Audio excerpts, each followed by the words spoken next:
Good evening, Doha. And good morning, San Francisco. It's Wednesday, November 28th, day 3 of COP18 and the UN climate negotiations. We've had a busy day and Heather's eager to get home to her hotel room. The air conditioning in here is a cruel cold wind, Josh. Indeed it is. Well, it's early in the negotiations and boy does it feel like it. Parties are still fairly far apart on the big issues. Negotiations are moving slow and the most interesting discussions are happening in hallways and side events. I recommend you check out our live blog at TckTckTck's.org/Doha, where you can find great analysis and coverage with more nuance than I can give you in these few minutes. As it turns out, the big news is happening outside of the QNCC. First off, U.S. politics.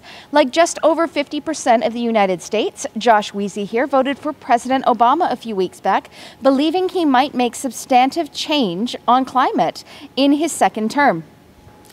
Yep, sure did. Well, congratulations. President Obama took a break from his busy debt negotiation schedule to display the kind of bold leadership, international leadership even, he promised a few weeks ago by signing into law a new bill that bans U.S. airlines from participating in the EU emission trading scheme. A number of our partners called for a veto of this bill and are deeply disappointed that it passed. Also, I might have cried a little bit when I heard the news. If there is a silver lining here, it's that the administration also appointed a high-level representative to pursue a global solution for aviation and climate, and there's more pressure on the White House to play a constructive role in international negotiations taking place next year. Hope and change never sounded so good.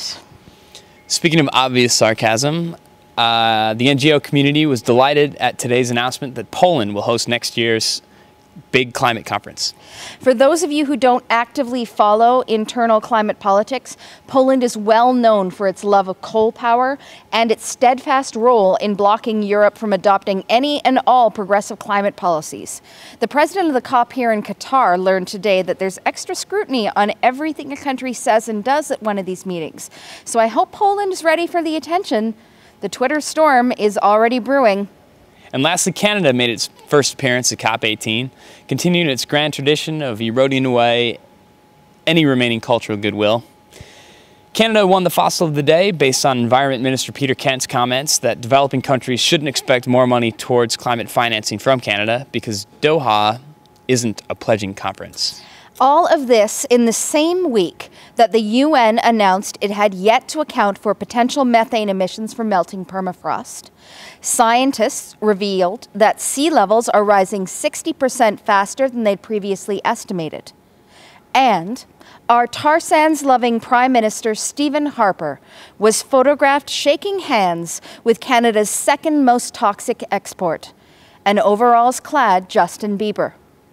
As Canadians are well aware, this is the final sign of the end times. Mom, Dad, I loved you. Well, I guess we're done here tonight. Thanks for joining us. I did.